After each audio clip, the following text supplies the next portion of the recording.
자, 오늘 말씀 제목 같이 따라서 하시겠습니다. 버려야 비로소 보입니다. 한 번 더 해주실래요? 버려야 비로소 보입니다. 아멘. 우리 교회는 올해 요한복음을 강해해 나가고 있기 때문에 특별한 일이 벌어지지 않는 한 순서대로 계속 제가 말씀을 선포 중에 있습니다. 오늘 우리에게 주어진 말씀을 묵상하고 들어가기 전에 예비적 단계로서 생각해 봐야 될 두 가지 요소가 있습니다. 첫 번째, 우리 예수님의 인격입니다. 예수님은 인간의 몸을 입으셨지만은 신 중의 신이셨고요. 그러하기에 우리의 삶을 살아가면서 우리 인생의 질고와 수많은 어려움들을 몸소 당하셨지만 굉장히 극도로 안정된 상태의 정서로 사역을 하신 예수님이십니다. 그래서 이 예수님은 웬만한 상황에서는 감정을 드러내고 화를 내거나 그러시는 분이 아니셨습니다. 제 2절의 설교인 우셨던 주님에 관한 얘기를 여러분에게 말씀드리면서 예수님이 얼마나 인격적이셨는지를 여러분에게 말씀드린 바가 있습니다. 이 사실을 기억해 주십시오.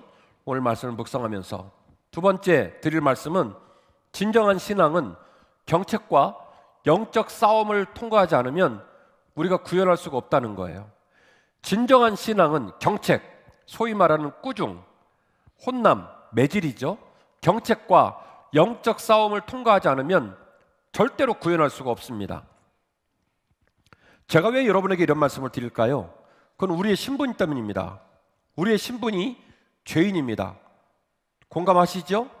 우리가 죄인이라는 얘기는, 우리의 신분이 죄인이라는 얘기는 우리의 삶의 방향성이 죄성을 갖고 있다는 거예요. 그래서 주님과 정반대의 방향으로 가고 싶어하는 성향을 갖고 있고, 우리의 언어와 우리의 삶의 자리와 우리의 삶의 자리의 방향성이 항상 주 앞에 범죄할 수 있는 성향을 갖고 있다는 사실을 우리는 반드시 기억해야 됩니다. 따라서 진정한 신앙생활을 꿈꾸는 성도, 진정한 신앙생활을 살겠다고 고백하는 성도는 반드시 신앙의 도정에 경책함이 필요하고 영적 싸움이 필요한 거죠. 나의 죄와 싸워야 되고, 불순종하고 어리석은 우리의 삶을 주 앞에서 꾸중받을 줄도 아는, 무겁게 초청받아 무거운 십자가를 질 줄도 아는 믿음을 갖지 않으면 진정한 신앙생활을 구현할 수가 없다. 이 두 가지의 전제를 기억하시면서 오늘 말씀으로 들어가시겠습니다. 첫 번째 기억하실 것, 버려야 비로소 신앙의 눈을 뜨게 됩니다. 다시 말씀드립니다. 버려야 비로소 진정한 신앙의 눈을 뜨게 되는 줄로 믿습니다. 오늘 보면은 그 유명한 성전 정화 사건이에요. 예수님의 평생의 삶 가운데서 이렇게 화를 내신 일이 또 있을까 싶을 정도로 예수님이 당신의 감정을 더 이상 조절하지 아니하시고 아주 대노하신 유일한 사건 중에 하나가 바로 성전 정화 사건입니다. 그런데 오늘 말씀을 좀 주석을 좀 한다면, 이 성전 정화 사건은 마태, 마가, 누가, 요한복음이 다 기록을 하고 있어요. 그런데 특징이 있습니다. 이른바 공관복음인 마태, 마가, 누가복음은 이 예수님의 성전 정화 사건을 마태복음 21장, 마가복음 11장, 누가복음 19장에서 기록을 하고 있는데, 이 세 가지의 공관복음은 예수님께서 모든 공생애를 마치시고 순환을 당하시기 위하여 예루살렘 성전으로 들어가시는 그 마지막 노정 속에 일어난 일로 기록을 합니다. 마태복음도 그렇고 마가복음도 그렇고 누가복음도 그렇다는 얘기죠. 다시 말씀을 드리면, 예수님이 온 백성에게 기적을 베푸시고 천국복음을 증거하시고 당신의 사역의 모든 이 노정을 마치시고 난 후 사역을 종료해 나가는 마지막 과정에 이 6월절에서 행하신 사건으로 공관복음은 기록을 하고 있다는 얘기입니다. 그런데 요한복음만 달라요. 예수님의 공생애 중에 가장 첫 번째 기적 사건으로 가나의 혼인잔치가 끝나고 난 직후에 성전 정화 사건이 기록되어 있습니다. 하나의 사건을 마태, 마가, 누가복음은 예수님의 사역의 뒤쪽에서 기술을 했고, 요한복음은 굳이 맨 앞으로 당겨서 기술을 했다라고 저는 해석을 하고 있습니다. 그렇다고 한다면 제가 왜 이 말씀을 드리느냐, 요한복음이 예수님의 사역의 맨 뒤쪽에 있는 사건을 앞쪽으로 당겨서 기술을 하고 있다라고 하는 것은 요한복음 기자에게 있어서 굉장히 중요한 의미의 사건이라는 거예요. 전달하고 싶은 메시지가 있다는 얘기입니다. 그런 맥락 속에서 이 요한복음 기자의 성전 정화 사건을 우리가 조금 더 유의미하게, 그리고 무겁게, 그리고 힘있게 우리가 이 말씀을 묵상하고 접근해야 될 줄로 믿습니다. 예컨대 요한복음 1장 1절은 이렇게 기록을 했잖아요. 태초에 말씀이 계시니라. 이 말씀이 하나님과 함께 계셨고 하나님이 곧, 이 말씀이 곧 하나님이셨다. 이렇게 말씀을 기록하고 있잖아요. 요한복음의 시작은 예수님의 탄생 사건 자체를 어디까지 끌고 가냐면 천지를 창조하신 창세기 1장 1절까지 끌어당기고 있다는 요한복음 기자만의 독특한 기술 방식을 고려한다고 한다면, 성전 정화 사건을 그 어떤 예수님의 사역보다도 맨 앞쪽에서 언급하고 그 사건을 기술하고 있는 요한복음 기자의 메시지를 우리가 꼭 귀담아 들을 필요가 있을 줄로 믿는 것입니다. 자, 오늘 본문의 말씀은 이런 내용입니다. 13절입니다. 유대인의 유월절에 가까운지라 예수께서 예루살렘으로 올라가셨다. 이렇게 기록을 시작하고 있습니다. 그런데 성전 안에서 많은 사람이 소와 양과 비둘기 파고 돈 바꾸는 모습을 보았고, 예수님이 이 일에 진노하셔서 노끈으로 채찍을 만들으셔서 그들을 책망하시고 상을 뒤집어 엎으시고 그리고 비둘기를 들고 나가라 말씀하시고, 그리고 성전의 의미를 16절에서 다음과 같이 말씀을 하십니다. 비둘기 파는 사람들에게 이르시되 이것을 여기서 가져가라. 내 아버지 집으로 장사하는 집을 만들지 말라. 이렇게 기록을 하였습니다. 자, 한마디로 말씀을 드리면 내 집은 장사하는 용도로 지어진 건물이 아니다, 그런 땅이 아니다라는 말씀인데요, 이 말씀을 조금 더 깊이 있게 이해하기 위해서는 우리가 공관복음의 메시지를 조금 더 보강해 볼 필요가 있습니다. 누가복음 19장 45절 말씀입니다. 성전에 들어가사 장사하는 자들을 내쫓으시며 저희에게 이르시되 기록된 바 내 집은 기도하는 집이 되리라 하였거늘 너희가 강도의 구려를 만들고 말았다. 이렇게 책망을 하셨단 말이죠. 누가복음에서 기록하고 있고 마가복음, 마태복음, 그리고 요한복음이 기록하고 있는 성전의 기능은 이사야서 56장과 에레미야서 7장의 말씀을 인용하고 있는 겁니다. 제가 말씀을 읽어드립니다. 이사야 56장 7절 말씀입니다. 내가 곧 그들을 나의 성산으로 인도하여 기도하는 내 집에서 그들을 기쁘게 할 것이며 그들의 번제와 희생을 나의 제단에서 기꺼이 받게 되리니 이는 뭐라고요? 내 집은 만민이 기도하는 집이라 일컬음이 될 것임이니라. 아멘. 또한 예레미야 7장 11절 말씀은 내 이름으로 일컬음을 받는 이 집이 너희 눈에는 도둑의 소굴로 보이느냐? 보라, 내가 곧 이것을 보았노라. 여호와의 말씀이니라. 아멘. 예수님은 내 집은 만민이 기도하는 집이고 내 집은 강도의 소굴이 될 수 없는데 너희들이 그 만민이 기도하는 집을 강도의 소굴을 만들고 말았다는 거예요. 어떻게 강도의 소굴을 만들었을까요? 유대 사람들은요, 6월절이 되면 그들의 속죄의 제물을 집에서 가장 있는 그 가축 중에 소, 양, 비둘기 이런 가축 중에서 가장 소중한 예물을 준비해서 성전까지 끌고 가서 드려야 됩니다. 그런데 시간이 많이 흘러가면서 유대의 전승 가운데 신앙이 희석되어지고 그들의 믿음이 점점 방향을 잃어버리고 그렇게 되면서 불현듯 어느 순간에 맨몸으로 그냥 집에서 떠나서 성전을 와가지고 성전에서 돈을 주고 재물을 매매하는 일이 벌어지게 됐습니다. 이른바 장사꾼들이죠. 상품 가치가 없는, 어차피 죽을 거니까 상품 가치가 없는 짐승들을 가져다가 성전 앞에서 제물로 파는 거예요. 돈 주고 사서 제물을 드리는 거죠.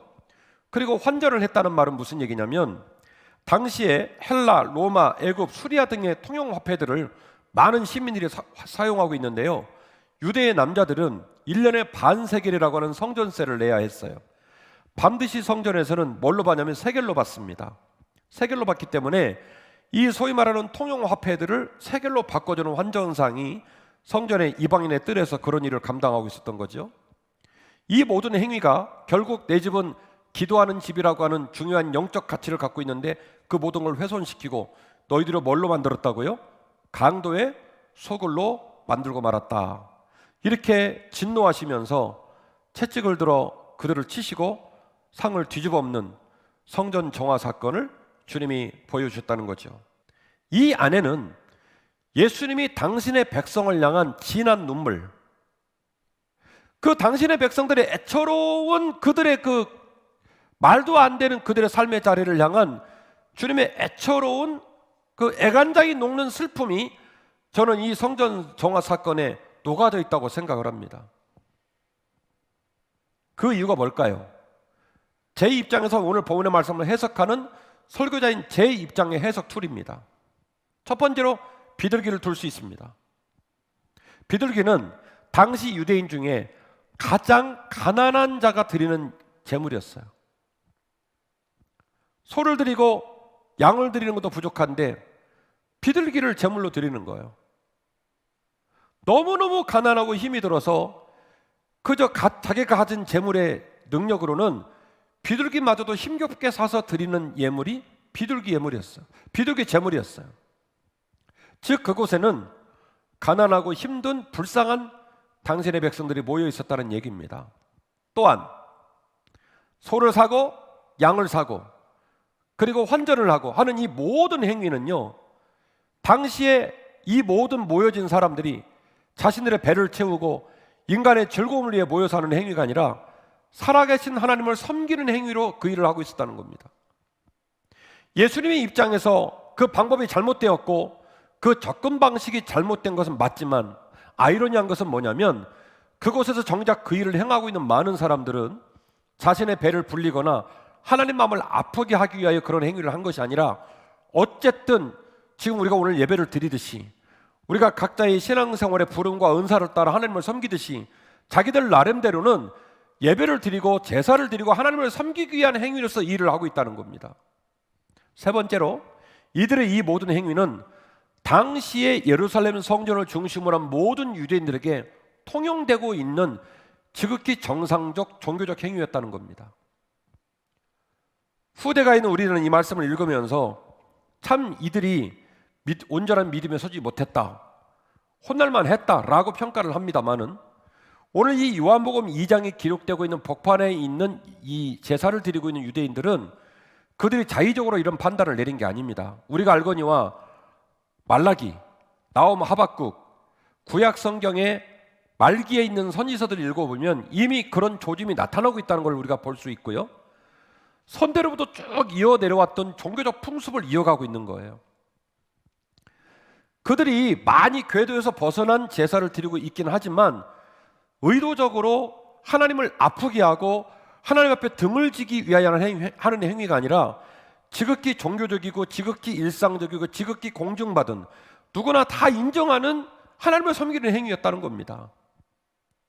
설명을 드린다면 그들의 접근 방식이 잘못됐습니다. 일을 처리하는 것이 잘못됐습니다. 그래서 그 모든 모습이 하나님이 흠양하실 만한 제물이 되지 못하고 제사가 되지 못한 건 맞습니다. 그래서 주님이 진노하셨습니다. 내 집은 만민이 기도하는 집인데 너희들이 강도에 소굴을 만들어놨다고 말씀하셨습니다. 그러나 그 안에는 수많은 자들이 와서 살아계신 하나님을 섬기겠다고 행위를 하는데 누구도 하나님을 만나지 못하고 누구도 만족함이 없고 누구도 행복함이 없고 그 모든 행위가 여전히 반복되고 있는 중이지만 그 하나님의 능력과 하나님의 영광을 맛보지 못하는 백성들을 향한 진한 눈물, 슬픔, 내 백성이 하나님의 성전에서 하나님의 이름으로 여전히 외롭고 여전히 어두운 자리에 서 있는 그들의 모습을 본 주님의 진한 눈물과 슬픔이 담겨져 있는 진노라고 저는 믿고 있습니다. 여러분, 혹시 오늘 우리의 신앙생활과 오늘 우리의 예배가 이런 모습을 너무너무 닮아 있다고 생각하지는 않습니까? 신약 성경의 말씀처럼 너희들이 경건의 모양만 있지 경건의 능력은 잃어버렸다고 평가하고 있는 그 말씀을 기억하십시오. 우리가 여전히 종교적인 모습으로 상투적인 예배를 드리고 교회를 오가고 셀레베 활동을 하고 봉사 활동을 하고 많은 일들을 감당합니다. 우리의 배를 불리기 위한 행위가 아닙니다. 하나님을 섬기기 위한 것이고 주님이 기뻐할 거고 믿고 그 일을 하고 있는 겁니다. 마치 오늘 본문의 성전에 있었던 그들의 행위처럼 말이죠. 주님은 그들을 바라보면서 너무너무 통탄해하시고 너무너무 가슴 아파하셨습니다.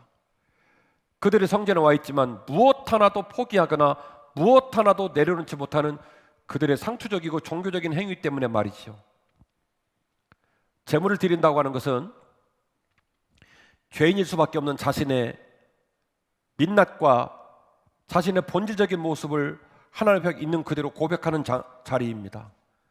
제물을 드리는 것은 나의 능력과 나의 공의로 나의 죄를 해결할 수 없으니 제물된 이 가축의 생명을 담보로 말미암아 하나님이 하실 수만 있다면 나의 죄를 도말하시고 기억지 말아주소서 속죄를 받는 행위입니다.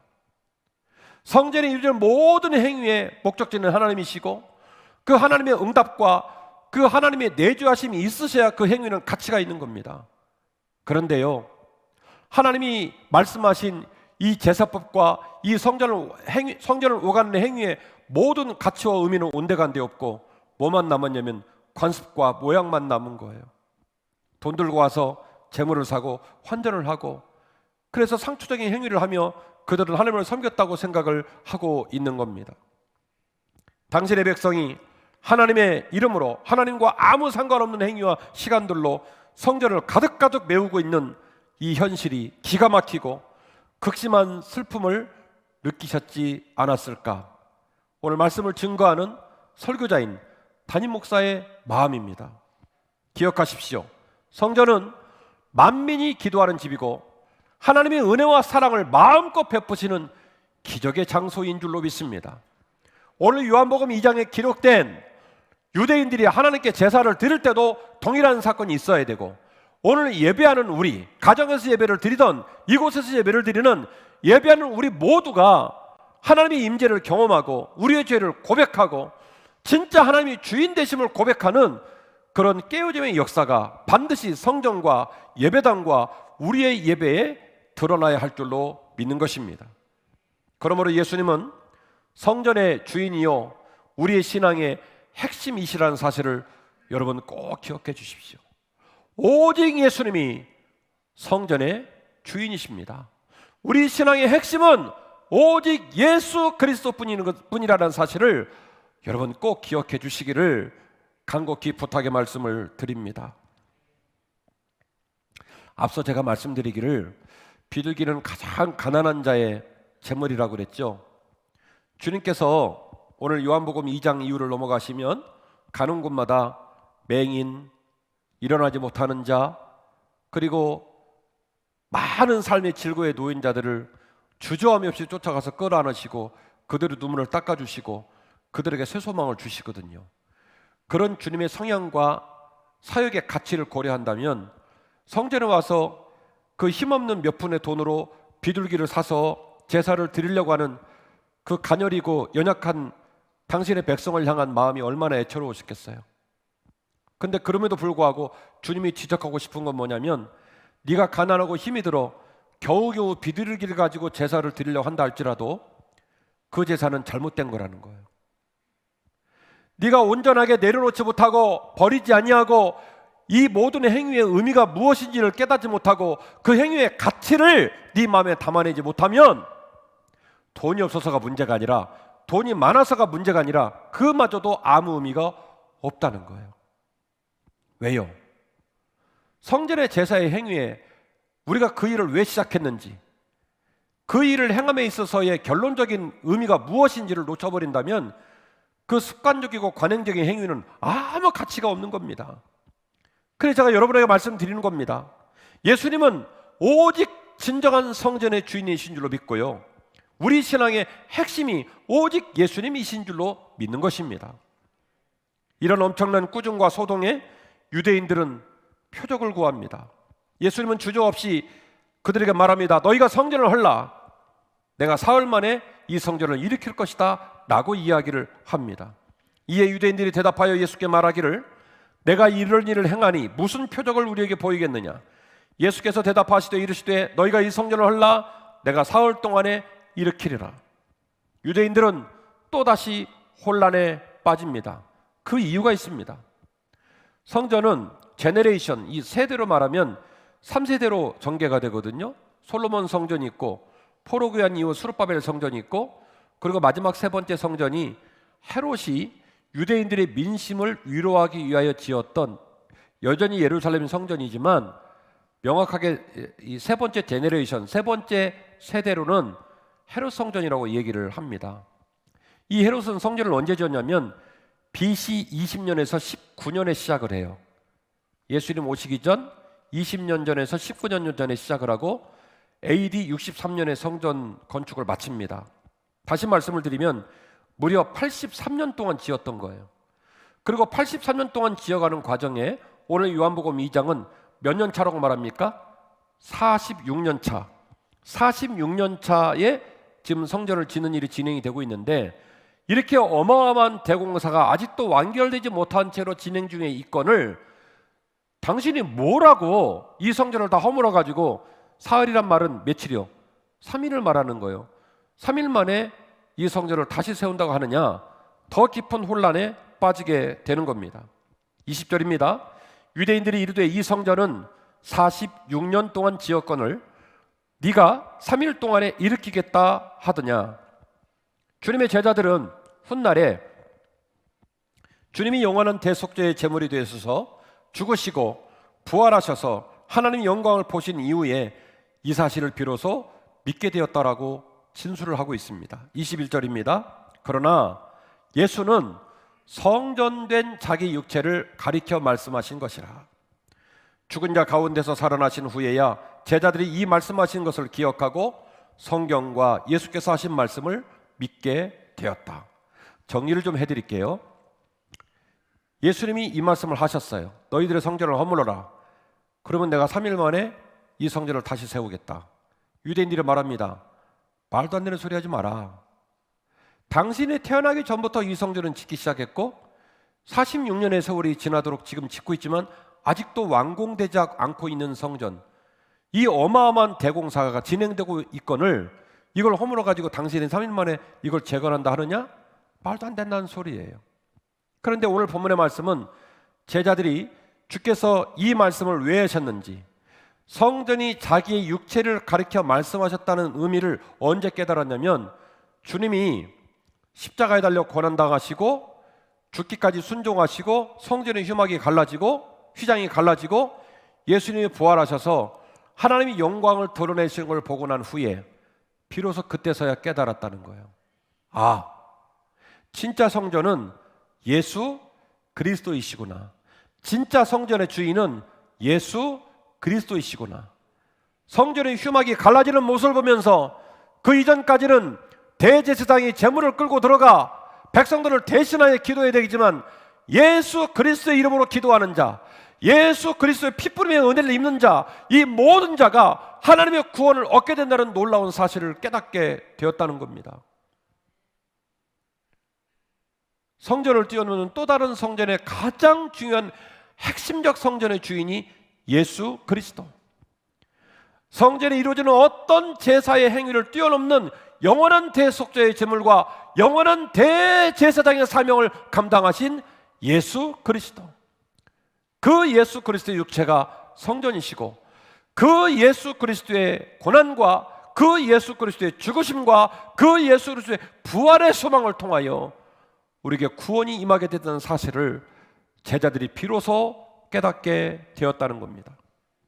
오늘 본문의 말씀은 요한복음 2장이니까 예수님의 공생의 맨 앞쪽에 있는데, 오늘 본문의 말씀이 끝에 말씀을 제가 해석해 드렸잖아요. 깨닫는 건 아이러니하게도 요한복음의 맨 뒤쪽, 예수님의 공생의 맨 마지막 단계에 제자들이 깨달았다, 이렇게 얘기를 하는 겁니다.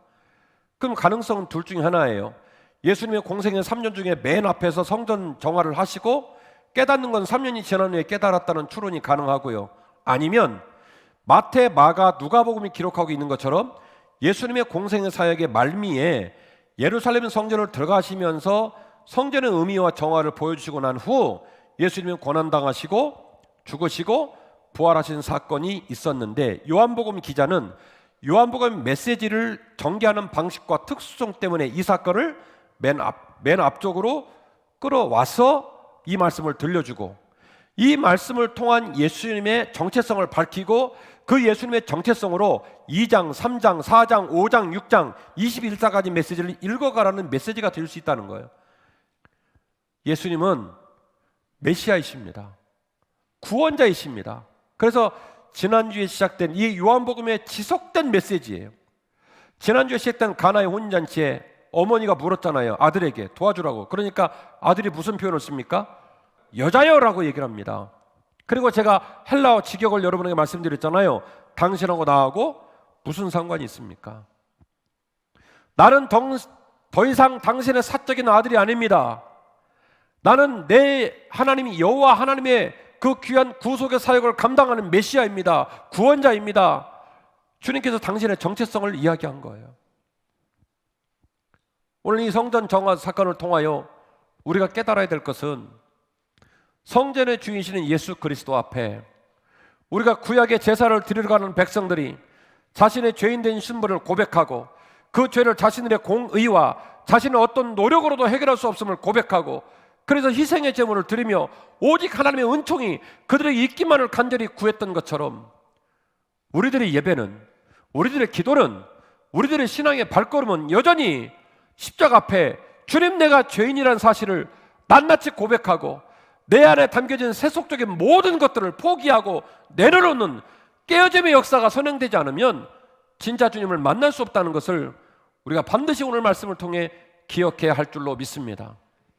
주님께서 성전을 뒤집어 엎었던 것처럼 주님께서 성전에 노끈으로 채찍을 만들고 그리고 그들의 환전 행위와 매매 행위를 책망하셨던 것처럼 오늘 예배를 드리고 있는 우리의 예배와 우리의 신앙을 향해서도 여전히 경책하신다는 것을 반드시 기억하십시오.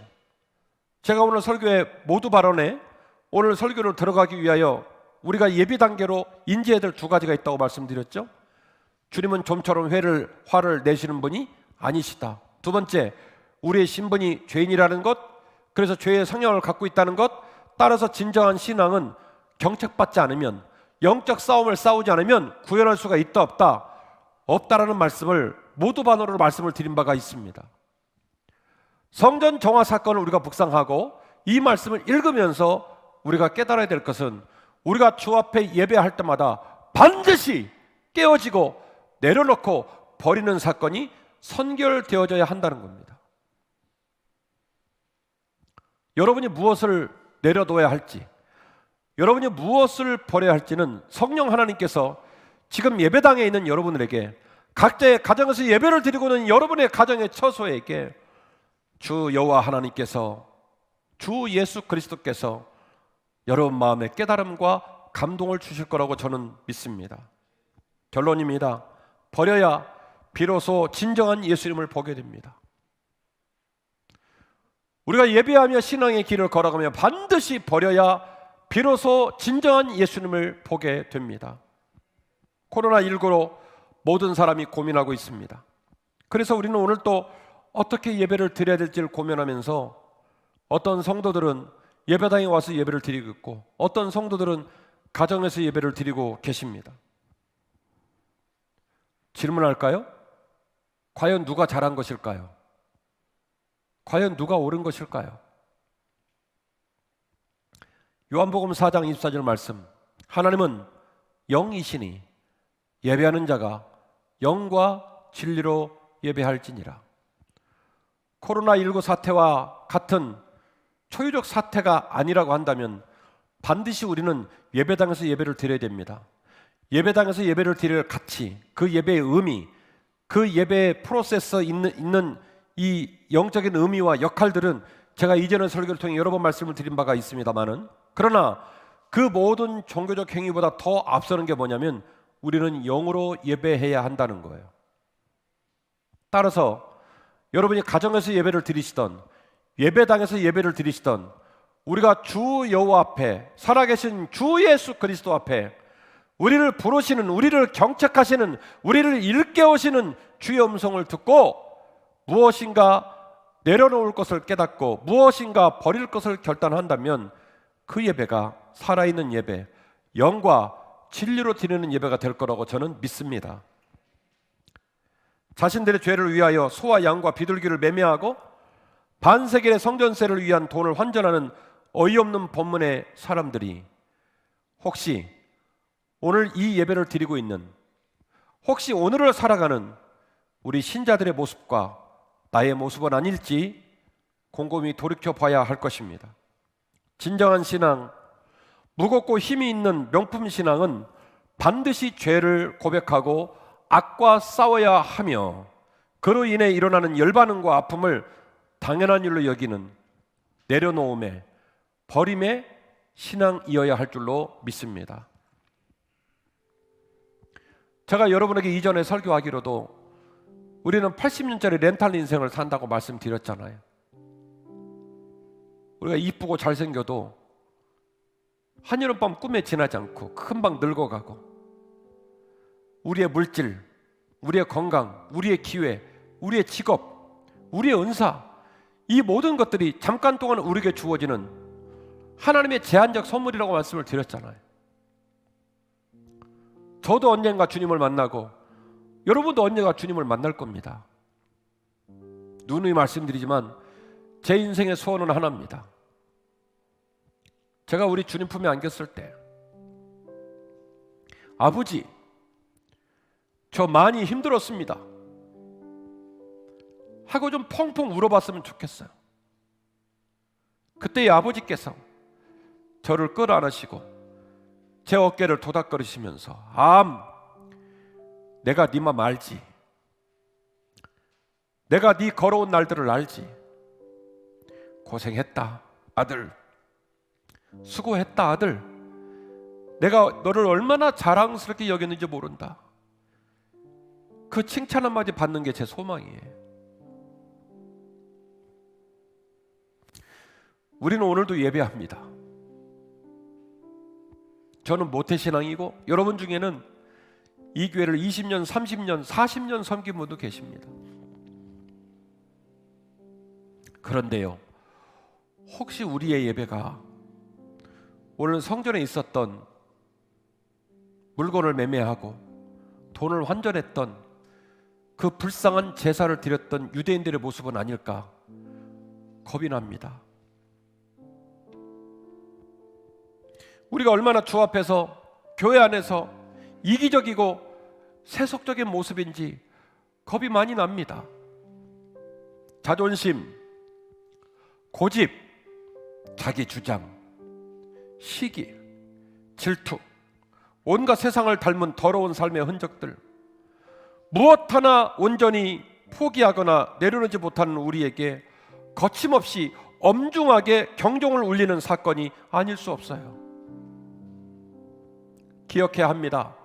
우리가 온전한 교회를 이루고 온전한 믿음 위에 서기 위해 반드시 버려야 비로소 주님이 보이게 된다는 사실을 말입니다. 성전을 정화하신 경책한 주님의 애달픈 목소리가 오늘 이 아침에 우리 귀에 들려지기를 원합니다. 비록 손에 채찍을 드셨지만